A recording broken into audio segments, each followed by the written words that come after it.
3 से 5 तक क्या है? ब्रह्मवेला।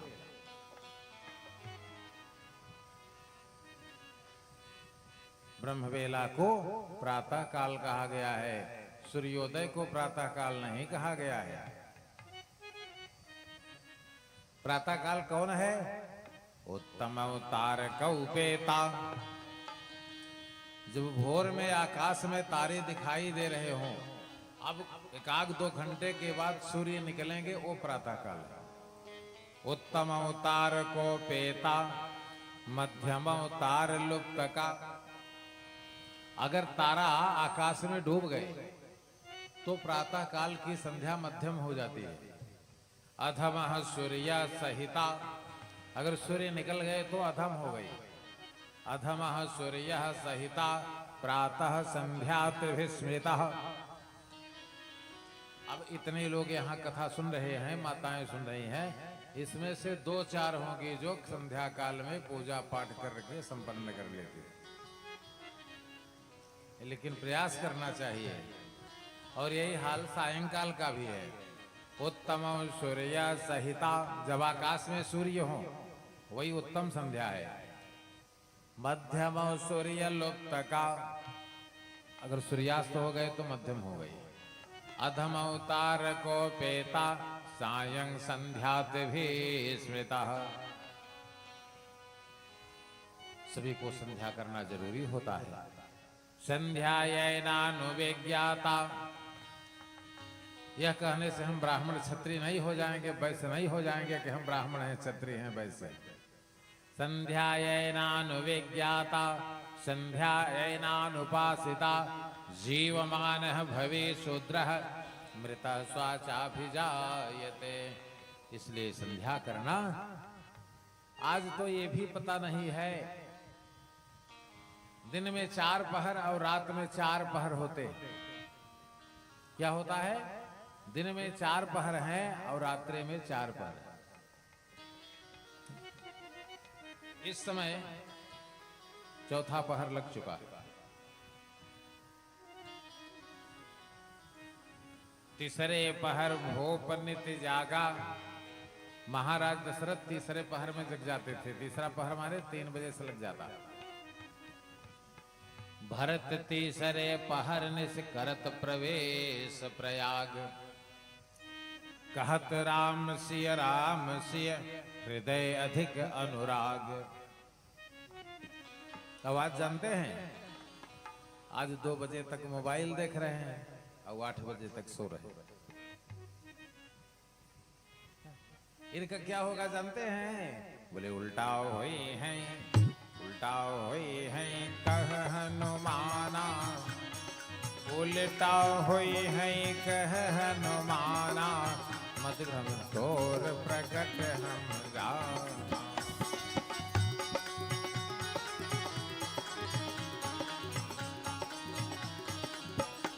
आचार को बचाकर रखना चाहिए। आचार विचार को, नित्य नैमित्तिक क्रिया को बचा के रखना चाहिए। इसी से हमारी आयु बढ़ती है, इसी से हमारी धन समृद्धि बढ़ती है। आइए अब कथा प्रसंग पर चलते हैं। प्रसंग से जो तत्व आएगा उसको आपको निकाल करके बताओ। कल आप कहां पहुंचे थे? बोले चले राम लक्ष्मण मुनि संगा। चले राम लक्ष्मण मुनि संगा। गया जहां जग पावनी गंगा।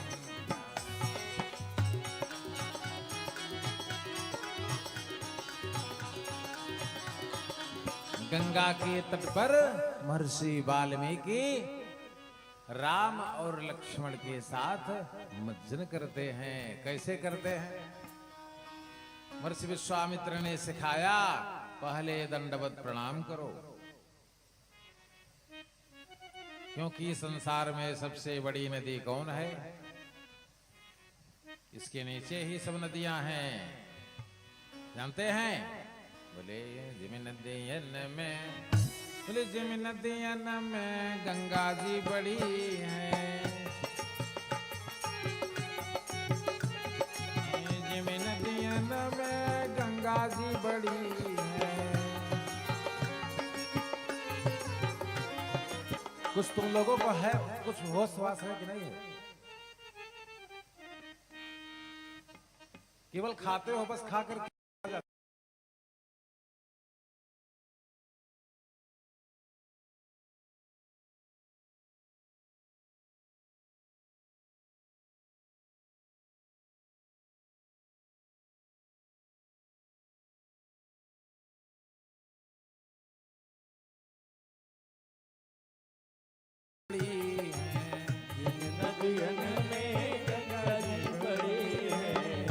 तारन बिच चंदा भजोरे मन गोविंदा।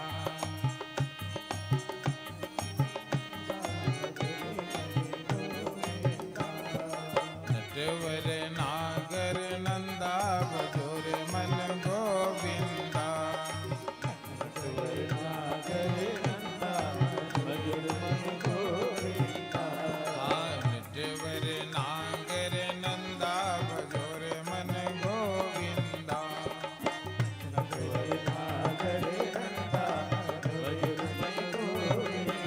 अरे भक्तोत्सल भगवान की देखिए, दोपहर को जो व्यक्ति सो लेता है, ये दियो स्नान करके फिर भगवान के पास नहीं आता तो उसको कोई रिजल्ट नहीं।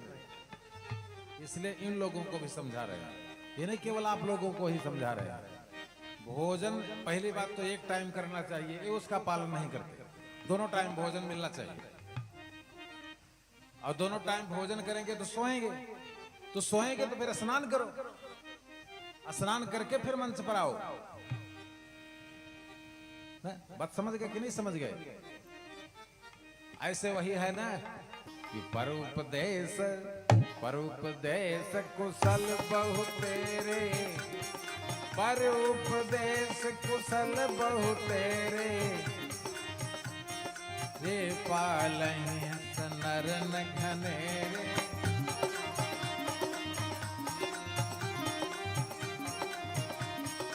जब आप गंगा स्नान करने जाते हैं, जब गंगा के किनारे पहुंचते हैं तो क्या करते हैं?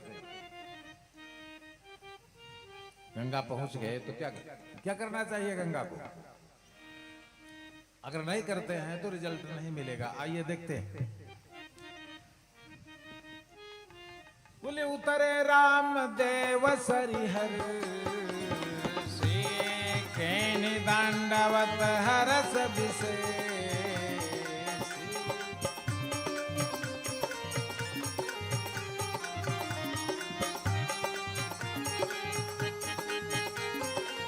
गंगा नदी को भगवान राम दंडवत करते हैं।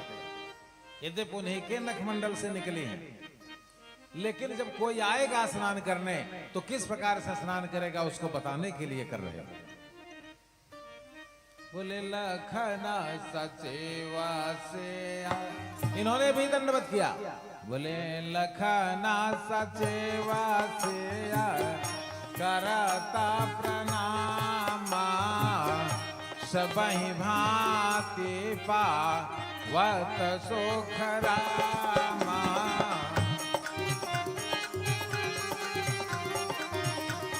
राम का आचरण उतार करके गंगा में स्नान करने के पहले हमको क्या करना चाहिए? गंगा को प्रणाम करना चाहिए, नंबर 1। नंबर 2, जब गंगा में प्रवेश करें तो सबसे पहली डुबकी किसके लिए है? हमको नहीं लगता कि आपको स्नान का रिजल्ट का फल मिला होगा। पहली डुबकी किसके लिए? इसीलिए कहते हैं कि तपस्या करने के पूर्व संतों की संगति जरूरी है। जब सत्संगत करेंगे, बड़ी पुंज बिनु मिलहि कि संता, पुण्य पुंज बिनु मिलहि कि संता, सत्संगत संस्कृत कर अंता।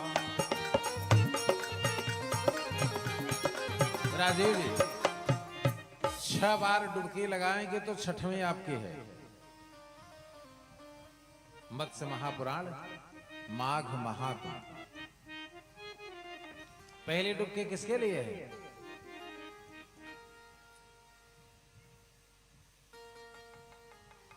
यक्ष ने प्रश्न किया, धर्मराज संसार में सबसे बड़ा कौन? यदि तुमने उत्तर नहीं दिया तो जो स्थिति तुम्हारे चारों भ्राताओं की हुई है वही तुम्हारी भी होगी। धर्मराज ने कहा, संसार में सबसे बड़ी माता।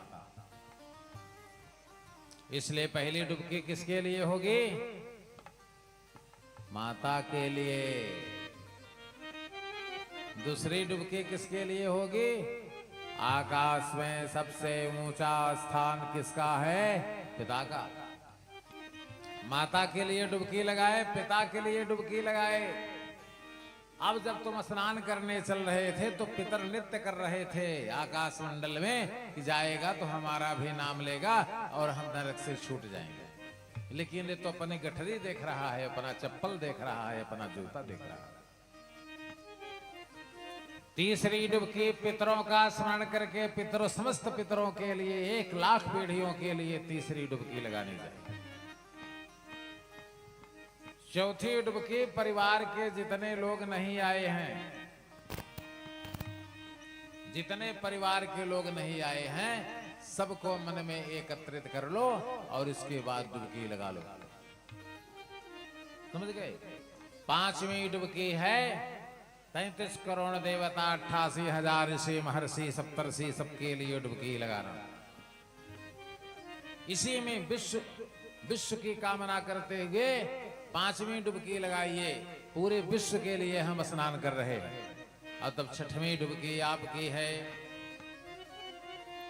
और समझ गए? यहाँ गए, एक डुबकी लगा। कुछ लोगों ने कहा, महाराज अगर 6 डुबकी लगाएंगे ठंडी में तो मर जाएंगे कि बचेंगे? ये भी आवश्यक है। तो हमने कहा, आपने कभी रामायण पढ़ा? अल्पवास खत्म हो जाता। और यहाँ कल्पवास में जाकर के 1.5 किलो फलहार करके और आराम से दिन में सो रहे हैं और सवेरे पुन 4 बजे गंगा नहाए के फिर दिन भर सोवा के इंतजाम बनाए ले। ये नहीं तपस्या है, ये तुम भगवान के साथ धोखा दे रहे हो। तुम्हारी तपस्या की कोई भूमिका नहीं। तपस्या इसको नहीं कहते कि तपस्या कर रहे हैं और दिन में ठाठ से सो रहे, इसको तपस्या नहीं कहते। लिखा है मानस में, ऐसे ऐसे प्रवेश करो गंगा में, ऐसे हाथ से स्पर्श करो और ऐसे मस्तक पर लगाओ। माता के लिए, पिता के लिए, पितरों के लिए, समग्र परिवार के लिए, समस्त देवता, नगर जनपद प्रदेश देश बस्ती एवं विश्व के लिए। तब छठवीं डुबकी अपनी प्रमाण बोले, दरस परस जनय रूपाना, दरस परस जनय रूपाना, हरे पाप कहवे पुराण।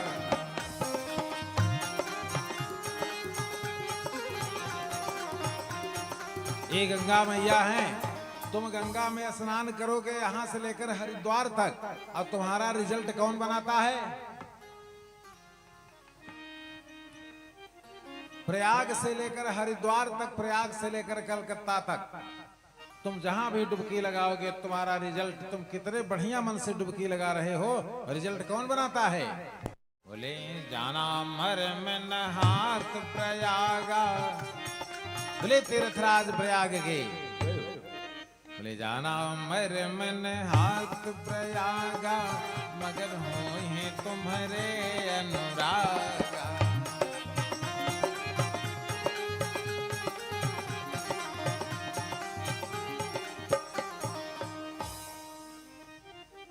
यादृशी भवेत श्रद्धा, तादृशी फलमोदृशेत। और गंगा में स्नान करने के बाद अगर अपनी साड़ी गंगा में धुल दी तो 3 पीढ़ी के पितर तुरंत अगर स्वर्ग गए हैं तो वो नरक में ट्रांसफर कर दिए जाते हैं। कथा ध्यान से सुन रहे कि नहीं सुन रहे हैं?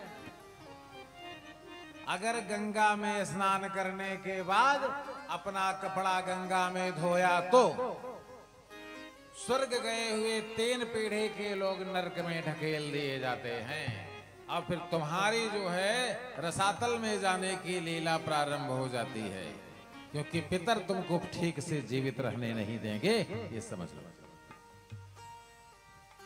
इसलिए कभी भी गंगा नदी में स्नान करिए, अपना कपड़ा फिर प्लास्टिक के झोरे में रख करके ले आइए, अपना किसी हैंडपंप पर कपड़े को गारिए, लेकिन गंगा में उस वस्त्र को क्यों कि गंग सकल मुद मंगल मूला,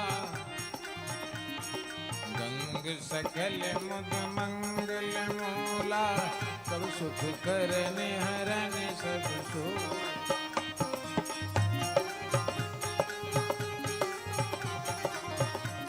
और सुनिए, राम को अगर जल्दी चाहते हैं तो गंगा जल एक पीतल के कलश में रख दीजिए जहां पूजा करते हैं, और रोज आरती किया करिए, रोज मांगिए और राम जी आ जाएंगे। ये देखिए चौपाई, सीता सीता राम चरण रति मोरे, सीता राम चरण रति मोरे, दिन प्रति बढ़हि अनुग्रह को।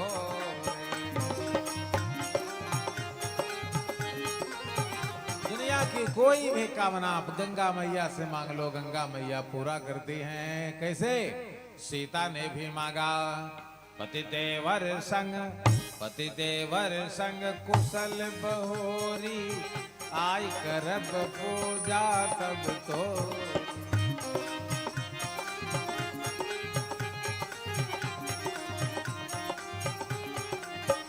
प्रथम सतयुग में जब भगवान वामन अवतार धारण किए थे और जब बलि के यज्ञ मंडप में प्रवेश किए थे, थम से शुभ्र गोस्वने कथा वितर्क माणम भगवान सवामनः, सछत्र दंडम और सजलुम कमंडलुम और प्रविश्य विप्रेहय मेध मंडपम। बलि अजरमर हो गया था, बलि को जीता तो जा नहीं सकता था। इस पृथ्वी पर ब्राह्मण का शासन गिन लीजिए कितने साल रहा। हिरण्याक्ष 41 लाख वर्ष, हिरण्यकश्यप 61 लाख वर्ष, हिरण्यकश्यप का पुत्र प्रहलाद 31 लाख वर्ष, प्रहलाद के पुत्र नमुची 41 लाख वर्ष, नमुची के पुत्र विरोचन 71 लाख वर्ष, और महाराज बलि 91 लाख वर्ष। ये पृथ्वी का शासनकाल ब्राह्मणों के हाथ में रहा। उसी शासन को समाप्त करके अब देवताओं को देने के लिए अंतर्यामी परमात्मा ने वामन अवतार धारण किया। लेकिन बलि से कुछ चलेगी नहीं, क्योंकि बलि भगवान की पूजा करते करते भगवान का भक्त बन गया है। क्योंकि अब किसकी कथा सुना रहे हैं विश्वामित्र राम को? बोले गादि सोवन सब कथा सुनाई, गादि सोवन सब कथा सुनाई, जय प्रकार सुर सरी मैया।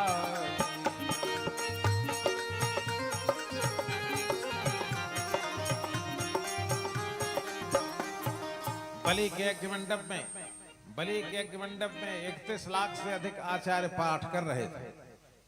जब भगवान आए यज्ञ मंडप के सामने, कोई विद्वान उनको पहचान नहीं पाया कि ये भगवान नारायण। केवल 2 को छोड़कर तीसरा न जान पाया, एक बलि के गुरु भार्गव शुक्राचार्य।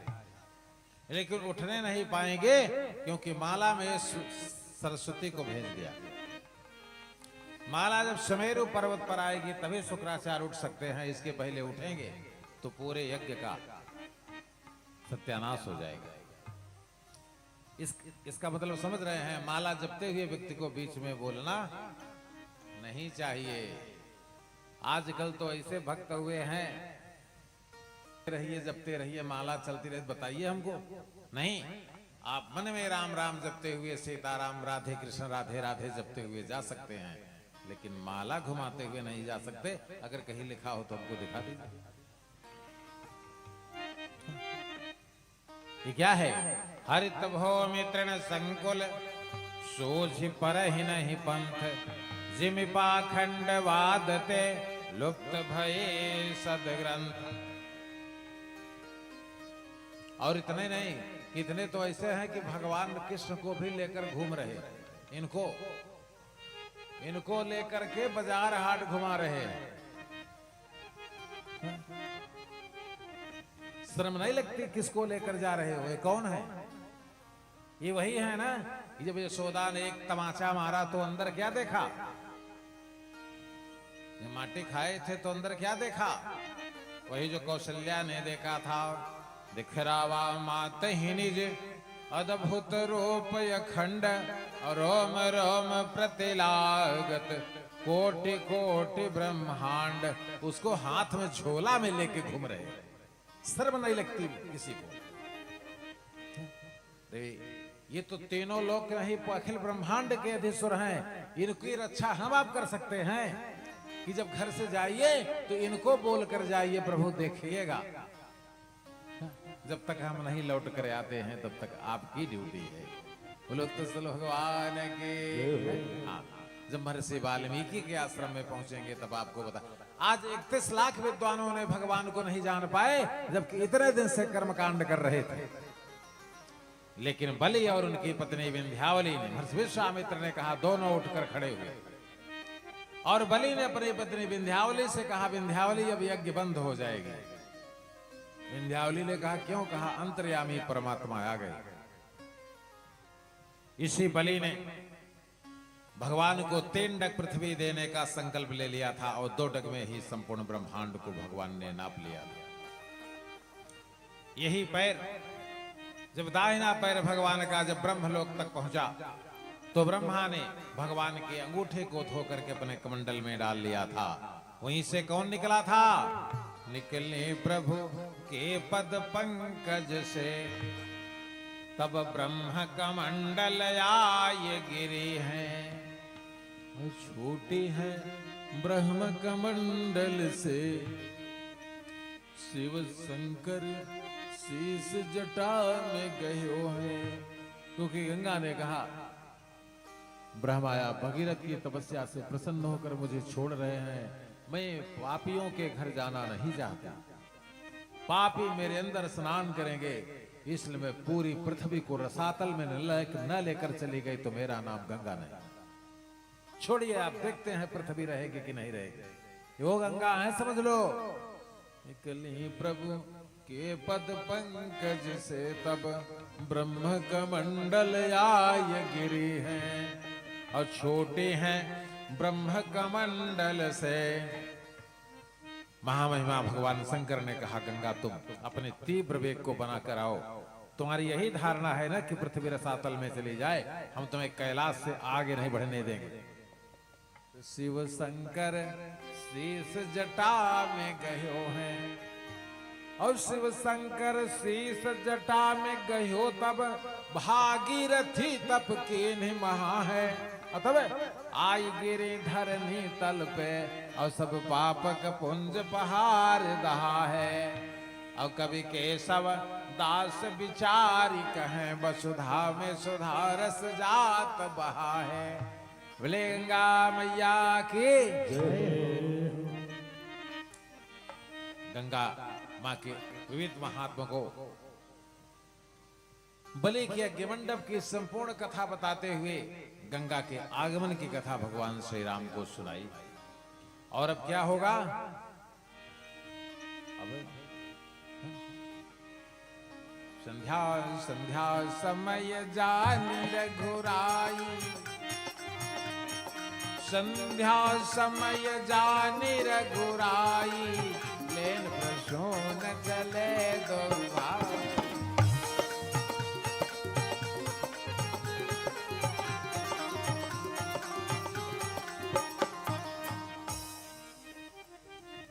संध्या का समय जान करके कि महर्षि विश्वामित्र उठेंगे, इसके पहले ही नित्य नैमित्तिक कर्म करके समाप्त करके और फूल लेने के लिए चलते।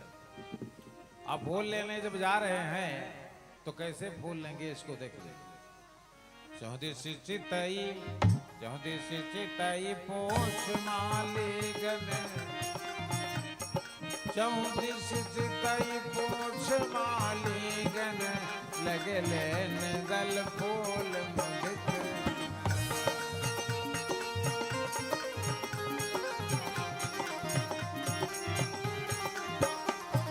महर्षि विश्वामित्र को फूल ले आकर के सौंपते हैं।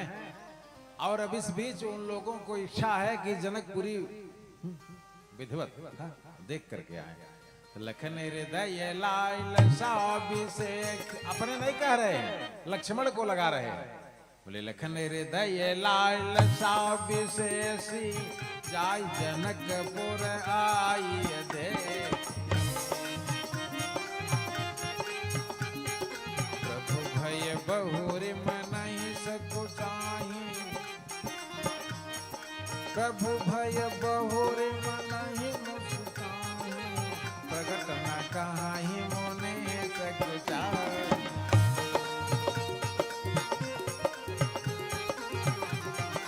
रामायणो जमाना की गात जानी। ऐसा कौन है संसार में जिसके मन की गति अंतर्यामी परमात्मा नहीं जान लेते।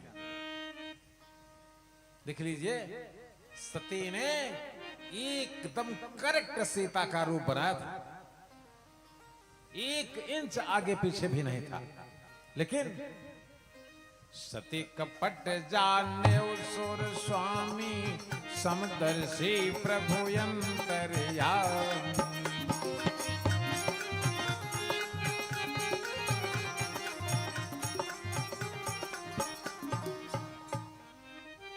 भगवान लक्ष्मण की मन की गति को जान गए और फिर विश्वामित्र से कहा, नाथ लखनपुर देखन चाही, नाथ लखनपुर देखन चाही, प्रभु को डर प्रगट न का।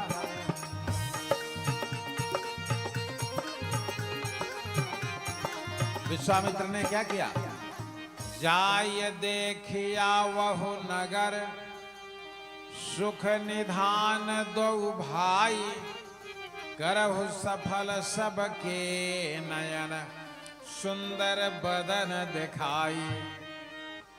अब दोनों भ्राता जनकपुर का दर्शन कर रहे हैं और जब पहुंचे हैं तो जानते क्या है, जनकपुर की व्यवस्था देखिए। ऐसा कोई नहीं है जो वहां ज्ञानी विज्ञानी नहीं है, ऐसा कोई नहीं है जो वहां पंडित नहीं, सब हैं। किसको देखा, बोले पुर नर नारी सुभग सुच संता, पुर नर नारी सुभग सुच संता, धर्मशील ज्ञानी बलवंत।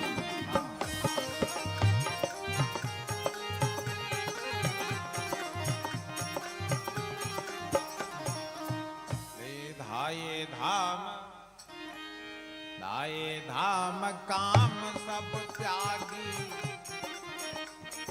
धाये धाम काम सब त्यागी, मनोरंग निधि लोटन लागी।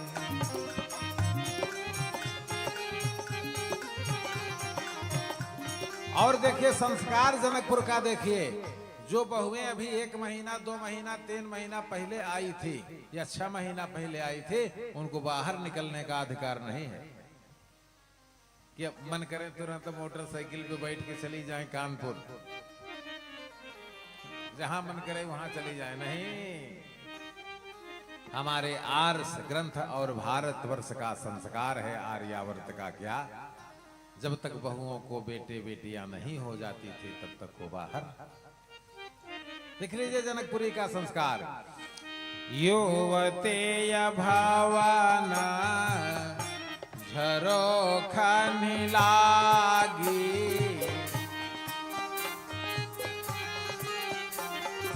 मानहु राम रूप अनुरागी। संस्कार देखिए, वही जनकपुर है जिसमें हमने कल बताया था क्या, आर्यावर्त में ये साकेत में भी ऐसे सरोवर बनाए गए थे जिसमें स्त्रियों के नहाने का घाट अलग था, और अगर उसमें कोई पुरुष पहुंचकर स्नान कर लेता था तो फिर वो दूसरे घंटे का सूरज नहीं देखता था। बोले पनिघट्ट घाट मनोहर नाना, पनिघट्ट घाट मनोहर नाना, तहान पुर पुरुष करहि स्नान। अति अनूप जहाँ जनक निवासु। भगवान राम ने देखा ये तो साकेत से भी बड़ा सुंदर निवास है जनक का। राजर्षि जनक के मिथिला की संपूर्ण नगरी तो नहीं घूमे, लेकिन कुछ नगरी को देख करके भगवान सीधे बढ़ते हैं उनके कहां, पुष्प वाटिका। पुष्प वाटिका में बढ़ने के पहले ही जनक ने महर्षि विश्वामित्र को, राम लक्ष्मण को रहने का अपने मिथिला में सुंदर व्यवस्था दिया। और भी दूसरी चीज, 15 वर्ष के भगवान हो गए हैं, अभी तक किसी ने नहीं जाना कि ये ब्रह्म के अवतार हैं, लेकिन जनक ने तुरंत बता दिया। देख लीजिए